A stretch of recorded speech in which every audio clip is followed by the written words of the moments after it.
बिस्मिल्लाहिर्रहमानिर्रहीम, अस्सलाम वालेकुम। ई ट्रेड लाइसेंस रिजेक्ट हो जाता है और बहुत सारे लोगों के ई ट्रेडर लाइसेंस रिजेक्ट हो गए। रिजेक्शन का वजह क्या है, ये रिजेक्ट क्यों हो रहे और ये ई ट्रेडर लाइसेंस किसको इशू किया जाता है, अप्रूवल कैसे लेना है, अप्रूवल मिलता है या नहीं मिलता, अगर अप्रूवल नहीं मिलता तो इसका सलूशन क्या है, हम ये लाइसेंस दोबारा अप्लाई कर सकते हैं या नहीं कर सकते, या इस लाइसेंस के बजाय हमें कौन सा लाइसेंस लेना चाहिए। अगर ये इतने सारे सवाल आपके जहन में है तो ये वीडियो एंड तक देखें। इस वीडियो में आपको सलूशन भी बताने वाला हूं और अल्टरनेटिव मेथड भी बताने वाला हूं कि ई ट्रेडर लाइसेंस अगर नहीं लेना या अगर आपको अप्रूवल नहीं मिलता तो फिर आपको क्या करना चाहिए या कौन सा बेटर अल्टरनेटिव है जो आपको लेना चाहिए। तो इस वीडियो का एक सेकंड भी स्किप ना करें, एंड तक देखें, कंप्लीट इंफॉर्मेशन देने वाला हूं। अगर आपने चैनल सब्सक्राइब नहीं किया, चैनल सब्सक्राइब करें, बेल आइकन जरूर दबाएं। तो जी दोस्तों, मेरा नाम है आरिफ मोहम्मद और आप देख रहे हैं लिंक्डइन सॉल्यूशन। यूट्यूब पे बहुत सारे लोग मुझे मैसेजेस कर रहे हैं, कमेंट्स कर रहे हैं, जो पहले मैंने वीडियो बनाई थी कि ई ट्रेडर लाइसेंस को कैसे अप्लाई किया जाता है। पहले लोगों को बहुत ज़्यादा अप्रूवल मिले और उसके बाद फिर रिजेक्शंस आना शुरू हो गए। तो फिर बहुत सारे लोग मुझे कमेंट्स में पूछ रहे थे, मुझे व्हाट्सएप पे मैसेजेस कर रहे थे, मुझे मेल्स कर रहे थे, टिकटॉक पे पूछ रहे थे कब इसका सोल्यूशन क्या है, हमें अप्रूवल नहीं मिल रहा, हमारा लाइसेंस रिजेक्ट कर दिया गया है। सबसे पहले ई ट्रेडर लाइसेंस को समझते हैं कि ई ट्रेडर लाइसेंस क्या है और किसके लिए है। अब देखें, ई ट्रेडर लाइसेंस जो आपको इशू करते हैं वो दुबई गवर्नमेंट करता है और ये दुबई रेजिडेंट्स के लिए है, मतलब वो लोग जो दुबई में रहते हैं जिनका वीज़ा दुबई का है, ये लाइसेंस स्पेसिफिकली उनके लिए है। लेकिन बहुत सारे लोगों ने अप्लाई किया, जो शारजा के थे, अबू धाबी के थे, अजमान के थे, उनको भी मिल चुके हैं। ऐसा नहीं है कि उनको नहीं मिलने थे या उनको नहीं मिल रहे थे, उनको भी स्टार्टिंग में अप्रूवल दी गई है और उनके पास भी लाइसेंस है। इवन मैंने शारजा से अप्लाई किया और मुझे वो लाइसेंस मिल गया है। लेकिन उसके बाद जो है DAD डिपार्टमेंट ने उसको जो है ना रिजेक्ट करना शुरू किया। ठीक है, कि मतलब अगर आप दुबई से भी अप्लाई करो तो भी रिजेक्ट हो जाता है, या अगर आप शारजा, अजमान, अबू धाबी किसी दूसरे स्टेट से आप अप्लाई करते हो तो वो भी रिजेक्ट किया जाता है। अब रिजेक्शन के पीछे जब हम जाते हैं ना तो दो रीज़न फाइंड आउट होते हैं। पहला रीज़न तो ये है कि जब आपका लाइसेंस रिजेक्ट किया जाता है, आप एप्लीकेशन सबमिट करते वक्त कुछ गलती करते हो या आप अपना एड्रेस गलत पुट करते हो। अब देखो, एड्रेस आपने दुबई का ही देना है, दूसरे किसी भी स्टेट का ऑप्शन नहीं है आपके पास कि फॉर एग्जांपल आप शारजा में रहते हो तो आप शारजा का एड्रेस दे देंगे तो आपको अप्रूवल मिल जाएगा। ऐसा नहीं है, आपने एड्रेस ही दुबई का देना है। तो अगर दुबई में आप रहते हो, आप अपने फ्लैट का एड्रेस दे दें, या अगर दुबई में आपका कोई फ्रेंड है या कोई भी है, उनका एड्रेस दे के भी आप ये लाइसेंस ले सकते थे। तो एक तो वहाँ पे या तो आपका एड्रेस का इशू आता है या कोई दूसरा इन्फॉर्मेशन आप गलत पुट करते हो जिसकी वजह से आपका एप्लीकेशन रिजेक्ट किया जाता है, वो सही करके आप दोबारा अप्लाई कर सकते हो। पहला रीज़न तो ये है। दूसरा, जो इनिशियल रिजेक्टेड आ जाता है ना, तो वो डिपार्टमेंट की तरफ से और वहाँ पे आपको कोई रीज़न नहीं बताया जाता कि हमने क्यों रिजेक्ट किया। ठीक है, इसका हमने बहुत पता किया, हमने पूछा, तो वहाँ पे कोई क्लियर आपको रीज़न नहीं मिलता। इवन अगर आप DAD डिपार्टमेंट में फिजिकली भी जाए ना, वो आपको कोई रीज़न नहीं बताते। वो आपको इतने तक बताते कि ये जो लाइसेंस है ये स्पेसिफिकली उन लोगों के लिए है जो घर में बैठ के काम करते हैं, जिनका छोटा मोटा बिजनेस है, सोशल मीडिया पे काम करते हैं, या लेडीज़ है जो घर से काम करती है। ये लाइसेंस स्पेसिफिकली उनके लिए है, उतने बड़े बिजनेस के लिए नहीं है जितने बड़े बिजनेस के लिए लोग अप्लाई कर रहे होते हैं। हाँ, ये सच है कि अमेजोन इसको एक्सेप्ट कर रहा है, लेकिन ये होम बेस्ड लाइसेंस है। होम बेस्ड लाइसेंस का मतलब क्या है कि वो लोग जो घर से बैठ के छोटा बिजनेस चलाते हैं, बिजनेस करते हैं, उनके लिए है।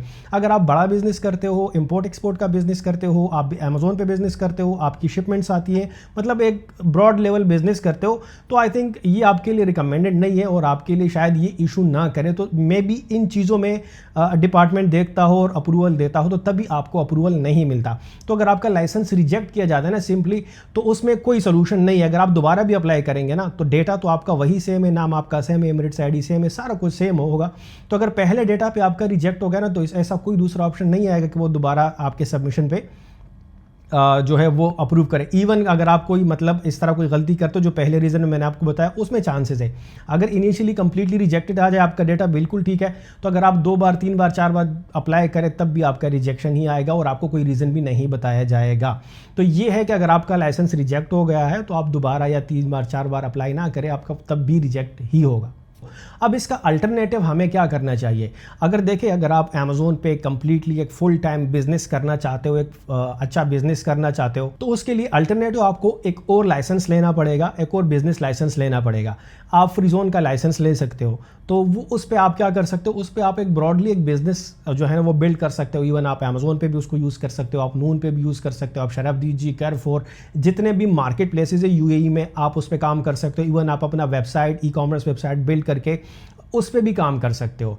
तो फ्रीजोन का लाइसेंस आपके पास एक ऑप्शन आता है कि वो आप ले सकते हो और उस पर आप काम कर सकते हो। लेकिन इसका ये है कि जो पहला वाला लाइसेंस हमें ई ट्रेडर मिल रहा था वो थोड़ा सा सस्ता था, 1000 से लेकर 1370 इतने तक हमें मिलता था, तो हर किसी के बजट के अंदर वो आता था।